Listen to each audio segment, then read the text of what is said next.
Hello and welcome. In this video, we are going to talk about how this war, how the Ukraine-Russia war, will mean the end to the Russia as we know it.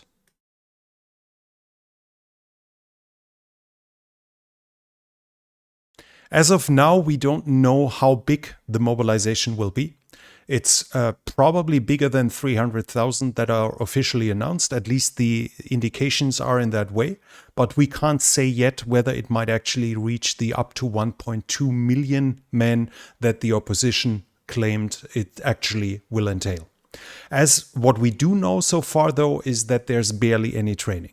We have the reports, credible reports from Ukraine, that the first of the mobilized men were sent to Ukraine basically immediately without any training whatsoever. Ukraine captured a couple of them, others posted videos online. The rest seems to be only in training for a month. That's what we hear from Russian sources themselves, and that's where all the indications lead to. So what we see here is that the majority of those soldiers that are going to be sent there will be vastly undertrained and thus not prepared for what they are actually facing. This is getting worse by the fact that Russia has used the trainers. So the soldiers that would supposedly, in case of a mobilization, train the recruits, refresh their knowledge, that they were sent to Ukraine months ago as part of combat units, as Russia was in dire need of contract soldiers to fight that war that it still refuses to call a war. Those trainers have obviously had attrition as of now. They are no longer in full strength and they are still in their combat units and not at home training those recruits. It's getting worse by the fact that Russia has now started to graduate its cadets early from the military academies, which should mean that by normal measures that they are not fully trained, not trained to the standards they are used to be. That will also cause further problems, though, apart from the question of skill itself. They will be seen by the other soldiers as not fully trained officers. They will be looked down upon. They will be younger than they would usually be, and they will face recruits that are much older than it's usually the case. So instead of being 1 or 2 years older than the majority of the raw recruits they are facing, they might be 20 years their junior. That will lead to disdain towards the officers, and that might, at least in theory, not only hinder the morale of the units and hinder the cohesion, but it might force those young officers to prove themselves, which then in case would mean taking additional risks and causing a higher attrition rate than would already be to be expected. The next problem there will be that a big part of the good equipment that was meant to be used in future mobilizations is no longer available, as it was already sent to Ukraine to make up for the losses the Russian army has suffered in the past 7 months. So whatever equipment was planned for those units, at least a part of that is either already destroyed or already in Ukraine with existing units. That will mean those 300,000 are less well equipped than they were supposed to be. And we have a lot of examples, a lot of proof in this regard. One big thing will be that the mobilization focuses to a barely explainable extent on national minorities. I will get to that at a later point, but this will also cause big troubles within the mobilization. The next indication we have of the big military troubles are the chaos that we see with the mobilization. We have reports, credible reports of men being mobilized that had no prior military training. We have reports of special workers in electronics factories that have 10 years plus in training in their specific field being mobilized to be used as infantry within Ukraine. Some of those reports will probably be mitigated by now. There are reports that there were students recruited, that invalids were recruited, people too old were recruited, people that should have been exempt from the military were recruited, and Putin by now has admitted problems and has promised to address those problems. We at least have some indication that there seems to be an actual attempt in that regard, at least from Khabarovsk Krai, we hear that supposedly half of the mobilized men are being sent home, but that will not mean that it will work in all the cases. Regardless of that, it shows us the chaos within the Russian military.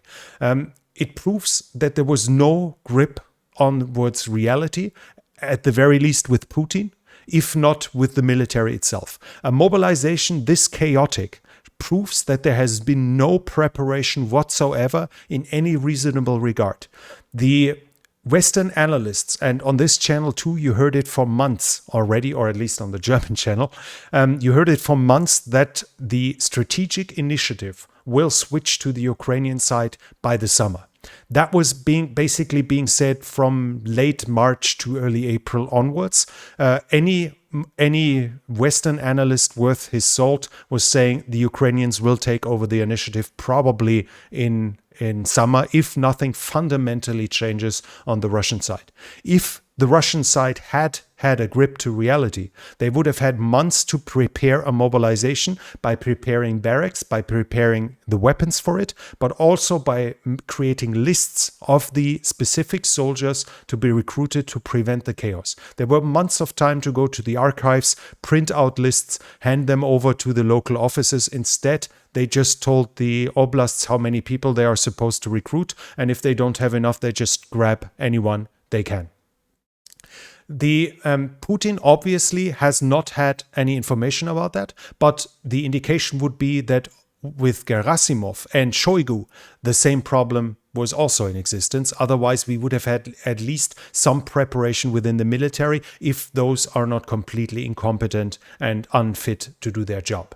The mass exodus of men in fighting age, the last number I had from like a week ago was roughly 370,000. So it might be not exaggerating, claiming that probably 500,000 men in fighting age has now left Russia to avoid being mobilized. That shows how big the support is when it actually counts. Now, when all you need to support is take some tape, some colored tape, and put a Z on your car back window, that's easy to do. But if you actually have to put your money where your mouth is, if you actually have to go and fight for those foreign policy goals you claim to support, hundreds of thousands take their feet in their hand and run as fast as they can. This shows, and this lets us expect that the morale of those people raised now, mobilized, will be far worse than those of the Russian soldiers that initially entered Ukraine. From the beginning, Ukraine had a massive advantage when it came to morale. That is proven beyond any doubt by now. But now we see mobilized people who do not want to fight, who had their own career, who have their own family, at some of them at least, who are now being recruited, who are aware that their equipment is old and bad. At least some of them. We see a few pictures of mobilized people with AK-12 as well. So not everything is old.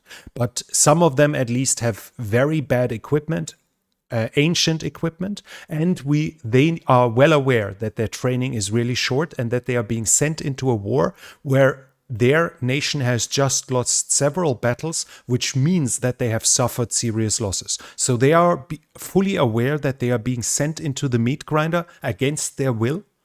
They are being sent into the meat grinder without sufficient training and without proper equipment. That can only hurt the morale of those soldiers even more. But let's go to the minorities.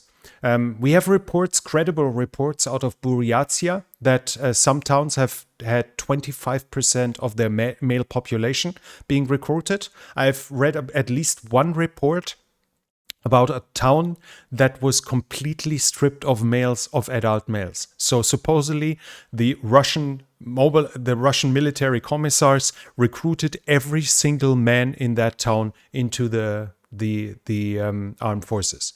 In other regions, where there's a strong Russian ethnic majority, we have credible reports that among those mobilized, over 90% are minorities, are of minority origin.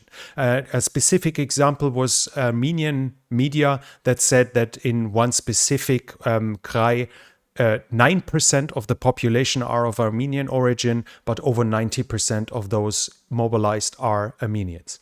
What we see here is an obvious attempt by the Russian government to use minorities as cannon fodder to save the lives of ethnic Russians.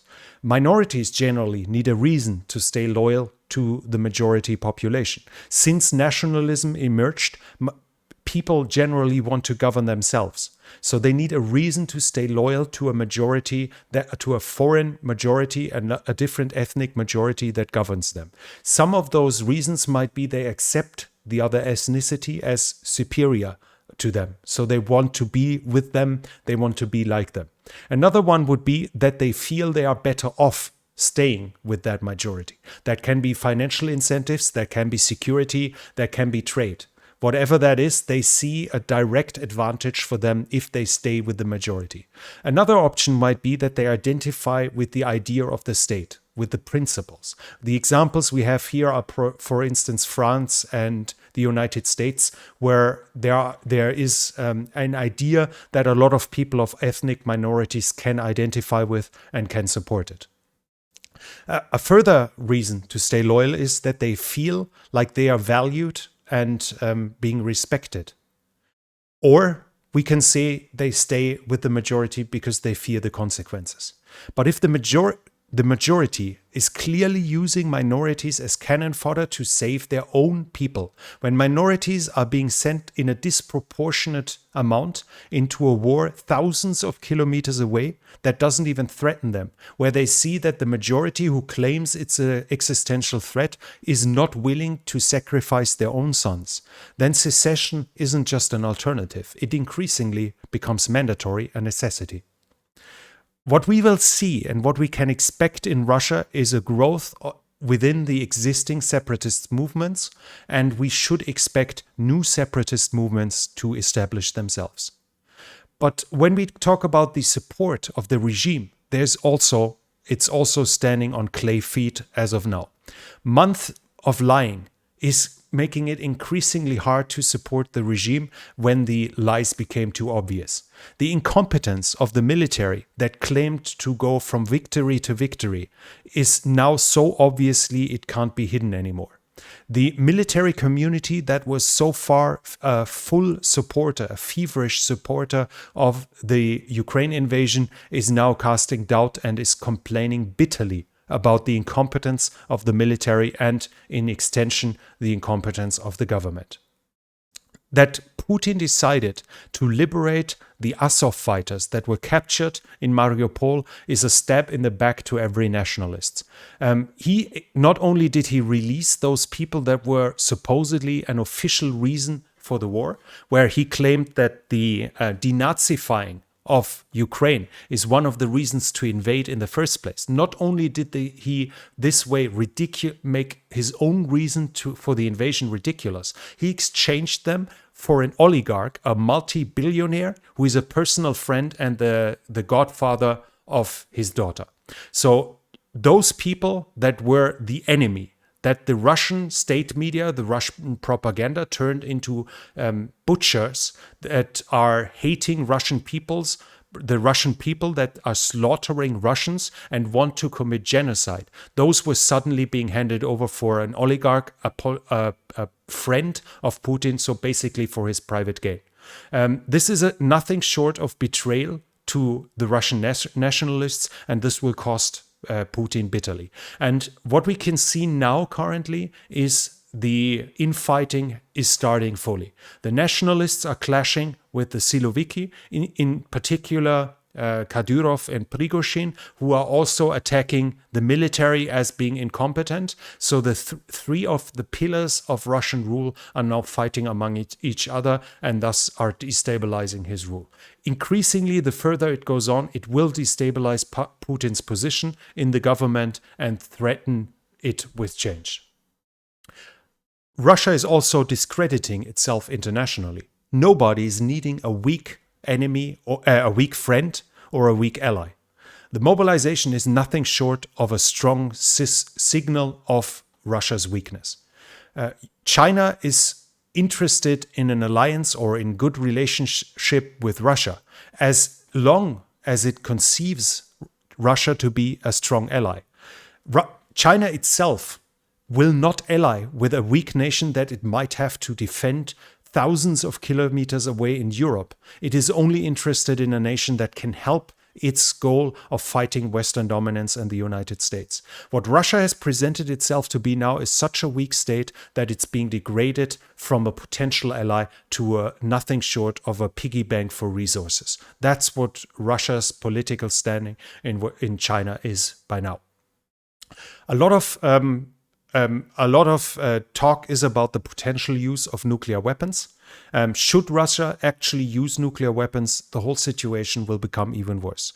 Nations that are currently neutral towards Russia or even with a friendly indifference to Russia's war, for instance, Brazil, China, and India, will turn away from Russia once it uses nuclear weapons in an offensive war to gain territory from another state.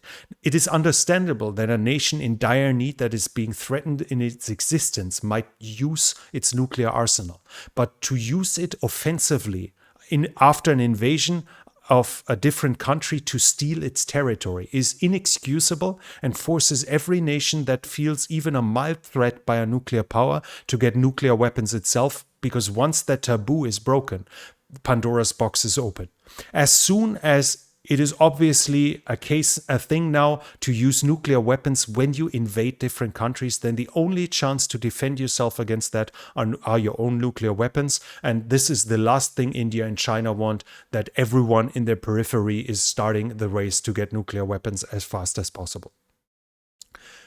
When we come to the exports, we see that Russia's economy, is mostly focused on resources. We have here oil products and coal. We have metals here, a lot of them, some of them little processed, like semi-finished iron, but no high-tech products. We're talking about somewhat processed resources, no finished products. These are precious metals. These are foodstuff. This is food that is somewhat processed, and this is fish that is somewhat processed. If you see, the majority of Russia's export are resources, and those resources now will sell less than before. Now, they won't sell, or that was maybe false in a way how I expressed it. The world is still addicted to oil. And as long as somebody can afford to buy it, as long as the world's community has not agreed on no longer that it's absolutely unacceptable for Russia to export anything at all, those resources will still sell. But the pipeline network is barely non-existent towards Asia. Everything that is built, or the majority of what is built, is towards Western Europe, and there is no connection between the two networks. To connect them, that would take decades and billions, tens of billions of dollars. To connect India with China would cross half a dozen of countries and thousands of kilometers, which would again take decades and take tens of billions of dollars. So what Russia will be able to do is export its oil by ship. But if India buys oil from Russia, from the port of Novorossiya in the Black Sea, it has probably 3 times the distance than it currently has towards the Middle East. So how much will India be willing to pay for oil that it can get, that it needs to pick up 3 times as far away? It will obviously pay less. So while Russia will be able to continue selling its stuff because it's simply needed, the price, the profit of it will drop massively in comparison to the world's market, which will harm Russia's economy. But Russia's economy will also be struggling when it comes to those semi-finished and finished products, those few they are actually producing. For that, they need machines, and those in the vast majority, they don't produce themselves anymore. The majority of the production machines, the machines that are being used in manufacturing, are from Western Europe, most of them from Germany. They don't get spare parts anymore, they don't get maintenance anymore, and they don't get new ones anymore. Obviously, there will be a way to replace them from China, but that takes, again, fresh investment. It takes time to implement it, and it takes a lot of money to pay for those machines, which are currently there and would currently keep working for years to come. So this is another burden to the Russian economy. To keep its production up, they will have to buy new machines despite, in actuality, no necessity when it comes to the age of the machines themselves. The brain drain that has begun with the 24th of February is the next problem. Several hundred thousand Russians left the country after Russia invaded Ukraine. The majority of those were well educated. The majority of those had high paying jobs, jobs that could be done remotely. They were speaking different languages. The majority of them, that's a classic brain drain. And the vast majority of those will not dare to go back to Russia, to a Russia that has turned far more dictatorial than it was before. But this isn't even all. The people that are now leaving have to are also that are now leaving and fleeing the mobilization are people that were currently in the workforce, were before in the workforce. Russia didn't mobilize just unemployed people, and the people that are running have at least some money to afford being able to run. So what are leaving now is probably at least 500,000 men in not just in fighting age, but also in working age. That will cause a labor shortage, and likely a labor shortage of the fairly well educated and the fairly well trained. That's another burden the Russian economy will have to shoulder over the coming years. And when we come to economy, we can't spare to talk about the demography. Russian women have 1.5 children as of now. To keep your population, it's being said that they need to have 2.1 or 2.3, I can't remember for now, children. Every woman needs 2.1 or 2.3 children, each one of them. Right now they have 1.5. So Russia's population was already declining, and they were already facing a demographic collapse. What they are now losing is hundreds of thousands of those people that were supposed to keep working for the next 20 to 30 years and keep the whole economy running, the whole welfare system running, the whole state running.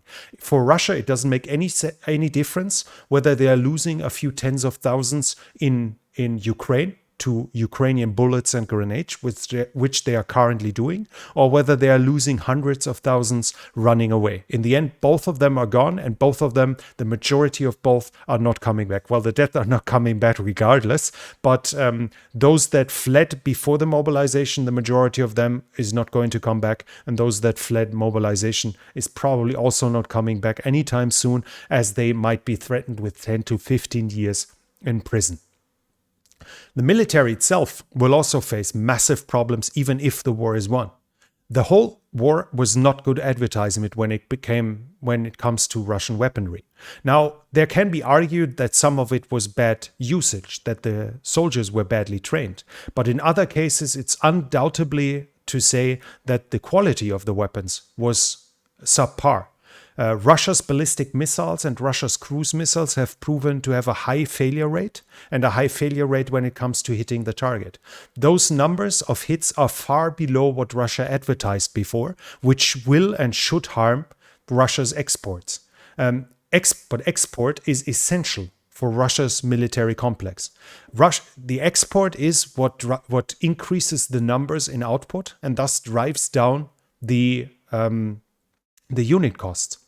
Now they are lacking components, which they either have to, which they can probably replace either domestically or from China, but they will make the product either more expensive or less good in quality. Otherwise, they wouldn't have used Western components. They have used Western components because the price-performance ratio was superb to any alternative. So Russia's export will get more expensive.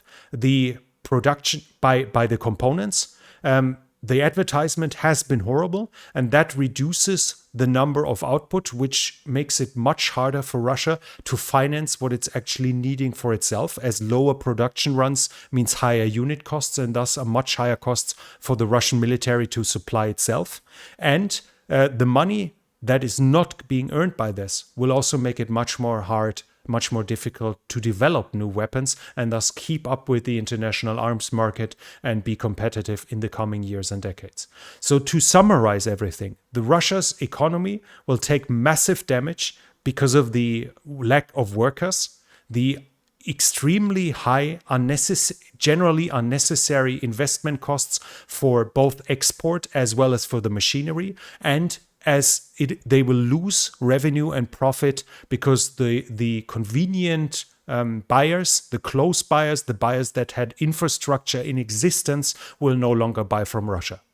The ridiculous and unnecessary centrifugal forces that were created by focusing mobilization on ethnic minorities will push minorities towards secession. Now, it's too early to say whether we will actually see a significant uprisings, whether we will actually see the attempts to fully separate from the Russian government, but this will have caused damage that should last by any normal means for the coming decades when it comes to the cohesion of the Russian Federation. The already horrible demography is getting massively worse by mass migration and by death. Everyone who is dying and everyone who is leaving is being cut out of the demographic pool, and thus making the collapse of the Russian population much far worse than it would have already been. Russia is discrediting itself as a partner and as an ally. China can no longer consider Russia a valuable and an equal ally. And for a weak ally, there is no need within China. Its military industry, its defense industry is heavily damaged because of the reasons stated. They won't have money for new developments, and the unit costs will go up while the quality will likely diminish. The military itself cannot replace its losses anytime soon, the massive losses it has taken, not just because of the unit price that will go up, but also because of all the experienced officers that are being lost inevitably in Ukrainian graves. Putin is destroying the legitimacy of his government by breaking the social contract. The social contract that was unspoken of before, that was not mentioned, unspoken is wrong, I think, which was like implied. The implied social contract was we, the elite, get rich, and you in return leave us in peace. No, that was wrong. The elite gets rich and leaves the general Russian in peace, leaves him alone. So while every Russian was well aware of the government being highly corrupt and getting billionaires out of in illegitimate ways, at least the average Russian was more or less left alone by the government. That is massively changing by recruiting hundreds of thousands of men that did not volunteer to serve within the army and force them into combat, into a battle where a lot of them will be maimed and a lot of them will be killed. This war will show its marks within Russia. Russia will not be recognizable afterwards again. The damage that is done cannot yet fully be determined. Russia might still win the military conflict. As I said before on this channel, in as long as NATO doesn't strike back with full force, Russia can always decide the war really fast with the usage of nuclear weapons. But no matter how the war ends, Russia will not be recognizable afterwards again. It has started a decline that I highly doubt it will ever be able to recover from again. Now, whether it will start to disintegrate like some fairly famous geopolitics analysts say. I think Peter Zahan says it's going to disintegrate within 10 years. I hope I don't do him injustice here. This is, I think, a little too early to say, but the path down that road seems to be determined by now. I want to finish this video with a quote from the British historian Arnold Joseph Toynbee, who said, civilizations die from suicide, not from murder. We are currently witnessing the suicide of the Russian Empire. This channel is only possible because of the support of viewers like you. If you want to help me keep running this channel, then you find the ways to support the channel in the description. Thank you so much to everyone that is already supporting the channel. As said, I can't thank you enough for allowing me to do this with your support. You can also support the channel without financial means, for instance, by hitting the like button, by commenting what do you think about that video, comment about where Russia is turning to. Every discussion, even a heated discussion, is helping drive the algorithm up and showing YouTube that this channel is attractive and should be promoted by its algorithm. If you haven't subscribed yet, I hope you liked the video and want to see more, then I want to invite you to subscribe. Don't forget the bell button so you don't miss future videos. The YouTube algorithm loves to hide videos from channels after some time. And you can also help the channel a lot if you recommend the channel to friends and acquaintances. That's it from me for now. Thank you for watching, and I'll be back.